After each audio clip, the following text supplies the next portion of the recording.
In the ancient Jewish mystical texts, where angels fall and demons rise, one figure stands apart.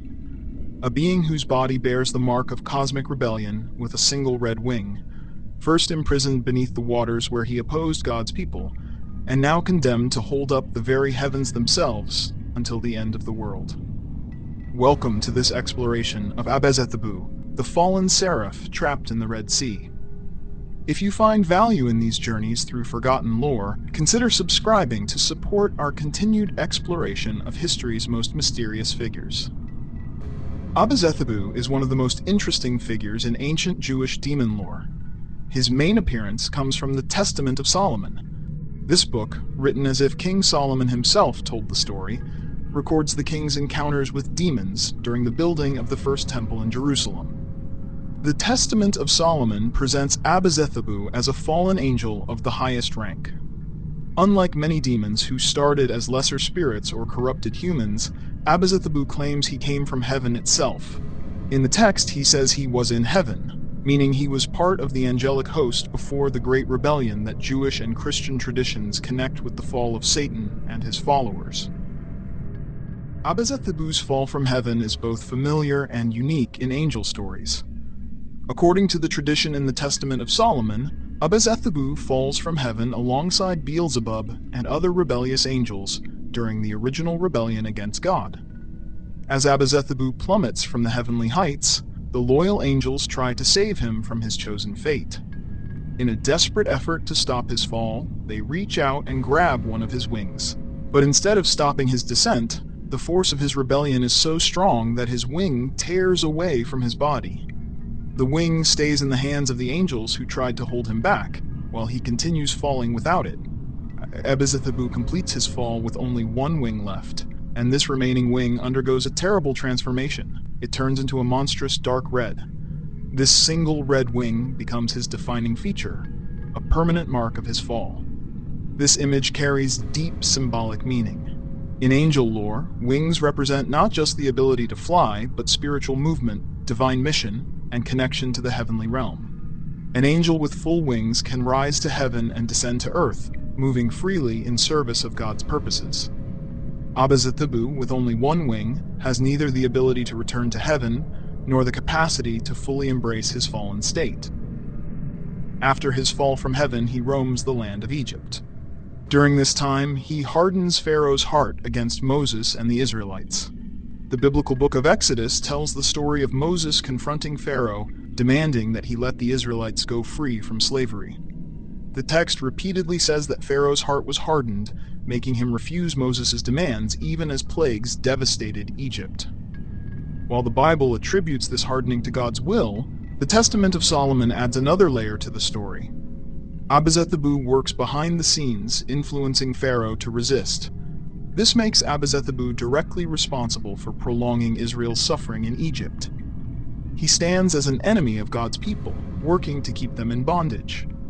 His interference in the Exodus story positions him as an opponent not just of humanity in general, but specifically of God's chosen people and God's plan of liberation. When Pharaoh finally lets the Israelites go after the 10th plague, the death of the firstborn, Abezethibou's involvement does not end.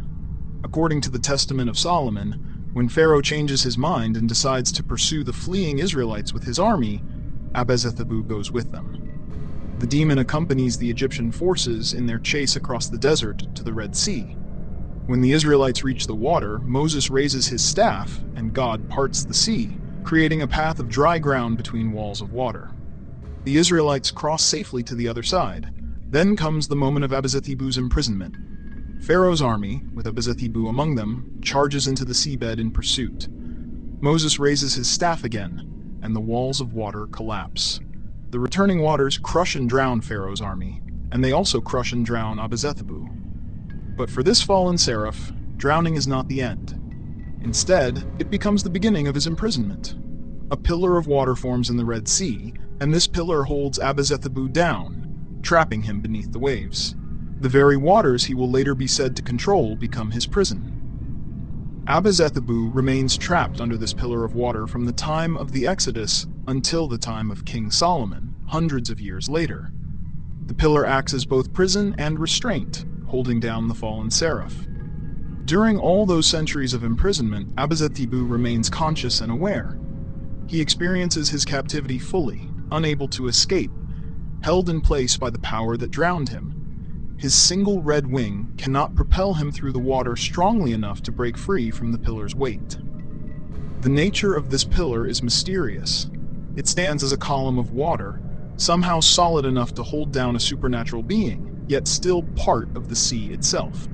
It represents divine judgment made physical.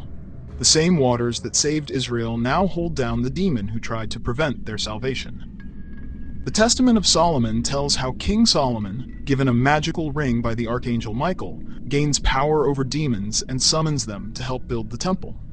This ring bears a seal that carries divine authority, allowing Solomon to command even the most powerful demons. When Solomon wishes to summon Abezethibou, he cannot simply call the demon to appear, because Abezethibou is trapped. Instead, Solomon must first summon another demon named Ephippas, who has the power to bring up the pillar of water that holds Abezethibou down. Ephippas travels to the Red Sea and, using his abilities, lifts the pillar from the seabed. The pillar rises from the depths, and with it comes Abezethibou, still held by its weight. Only when the pillar is fully raised can the imprisoned demon emerge and appear before Solomon. This scene is remarkable. Solomon does not meet a demon who comes willingly or even one who comes when commanded. He meets a prisoner who must be physically extracted from his place of confinement. Abezethibou stands before King Solomon, bound by the king's authority and perhaps still connected to the pillar that held him. He gives his testimony. He reveals his identity as a fallen seraph, one who was in heaven before his rebellion. He speaks of his time in Egypt, hardening Pharaoh's heart against Moses. He describes going with the Egyptian army to pursue the Israelites, and he admits to being drowned and crushed when the waters returned. Despite his imprisonment and his forced appearance before Solomon, Abezethibou shows no repentance. He does not express sorrow for his rebellion or his opposition to the Exodus.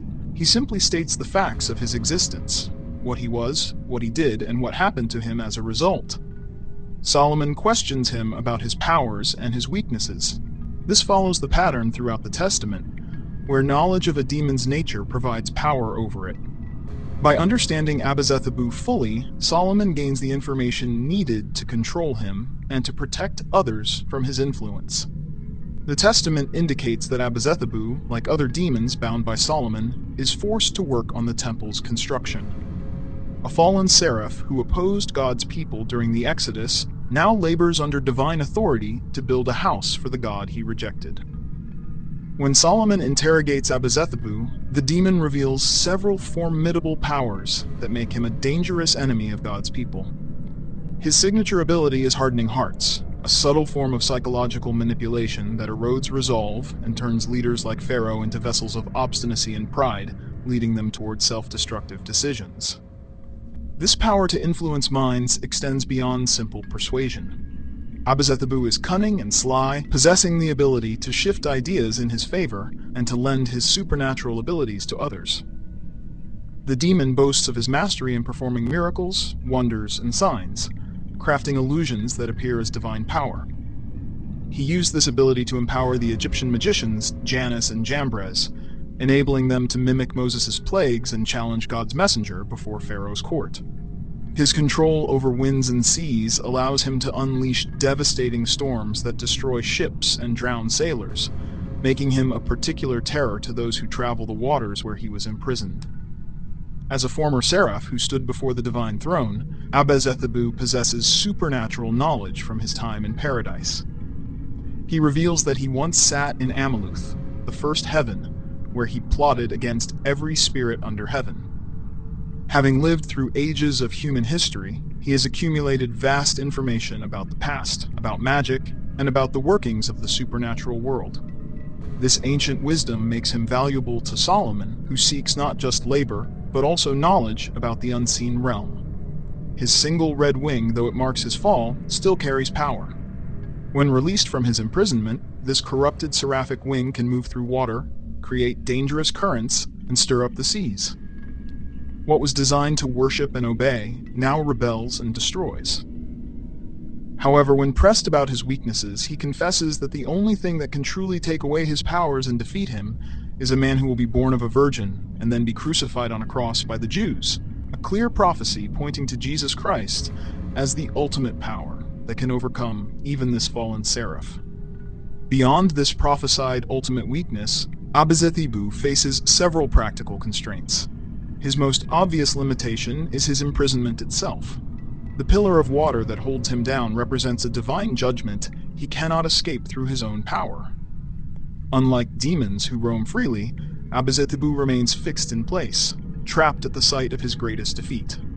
All his formidable abilities become worthless while he sits powerless beneath the pillar, unable to exercise any of them until someone or something releases him. His incomplete form represents another fundamental weakness.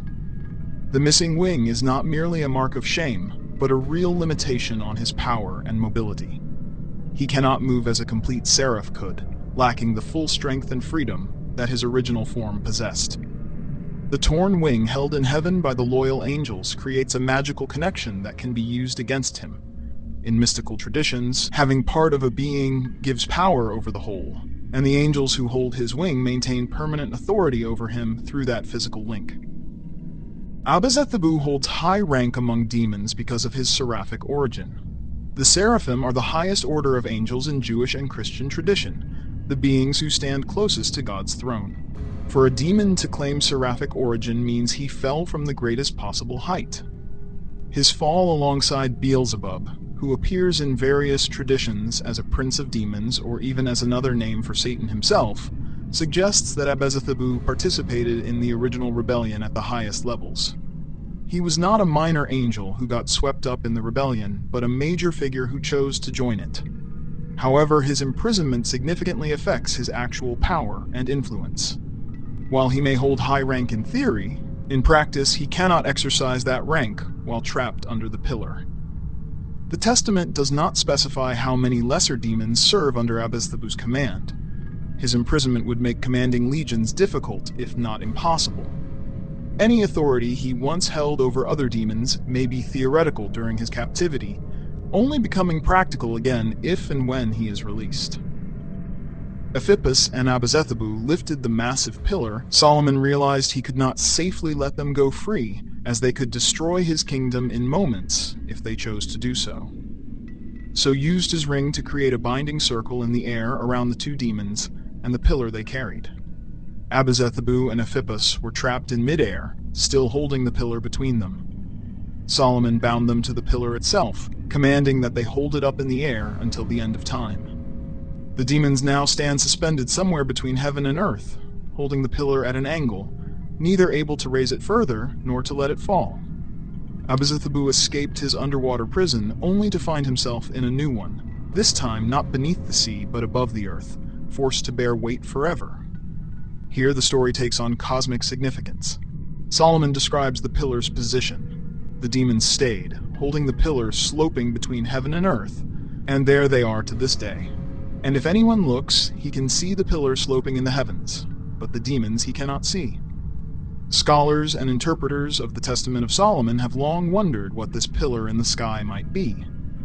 The text's reference to a visible pillar sloping across the heavens held by invisible demons has led many to identify it with the Milky Way, that band of stars stretching across the night sky that ancient peoples often described as a pillar or pathway. The connection makes symbolic sense. The pillar of cloud that guided Israel through the wilderness appears in the Old Testament. The Milky Way, visible to every culture throughout history, would be a fitting cosmic monument to divine power and demonic punishment. Every time someone looks up at the night sky and sees that band of stars, they are, according to this interpretation, seeing the very pillar that Abezethibou and Ephippus must hold until time's end. The story carries one final, ominous element. When Beelzebub appears before Solomon, he speaks about his companion Abezethibou. Beelzebub prophesies that Abezethibou will not remain imprisoned forever. He claims that Abezethibou will eventually return for conquest. More specific records that when Abezethibou and Ephippus finally let the pillar fall, when they drop the weight they have been forced to hold, that will signal the end of the world. Their release and the falling of the pillar coincide with the unraveling of Solomon's kingdom and the collapse of the created order itself. This prophecy adds apocalyptic weight to the story. The demons are not simply being punished, they are being forced to hold up something essential to the continuation of the world. As long as they hold the pillar, the world continues. When they release it, everything ends. Whether they will drop it by choice, rebellion, exhaustion, or by divine permission at the appointed time, the text does not clarify. Abezethibou waits in the sky, holding his burden, and one day he will let it fall. When that happens, the demon who opposed Moses, who hardened Pharaoh's heart, who was drowned at the Red Sea and imprisoned beneath it, will finally be released, and the world will come to its end. Abezethibou stands as one of the most visually striking and symbolically rich figures in ancient Jewish demonology. A fallen seraph with a single red wing, imprisoned beneath a pillar of water in the Red Sea, he embodies the consequences of rebellion in vivid physical terms. His story weaves together the cosmic drama of heaven's rebellion with the historical narrative of Israel's exodus, creating a demon whose very existence testifies to divine justice and power. His testimony before Solomon reveals a being who has fallen from the highest heights but shows no repentance, who has suffered defeat and imprisonment but maintains his rebellious pride, who possesses vast knowledge and power but lacks the freedom to use them. Yet his binding also demonstrates hope, that evil, though real and powerful, is not ultimate, that divine authority can trap even fallen seraphs, and that rebellion brings consequences that cannot be escaped. The prophecy of his eventual return adds apocalyptic tension to his story. He is not simply a defeated demon of the past, safely imprisoned and forgotten. He is a threat waiting beneath the waves, a power that will one day break free. The pillar holds him now, but Beelzebub says it will not hold him forever. When he returns, he comes for conquest, bringing the rage of centuries of imprisonment and the power of a seraph, even a corrupted one. Thank you for joining this exploration of Abezethibou. If you found this journey into ancient demonology enlightening, please share it with others who seek understanding of these often overlooked corners of religious history. Join us again as we continue to examine the figures, forces, and stories that populate the shadows of sacred texts.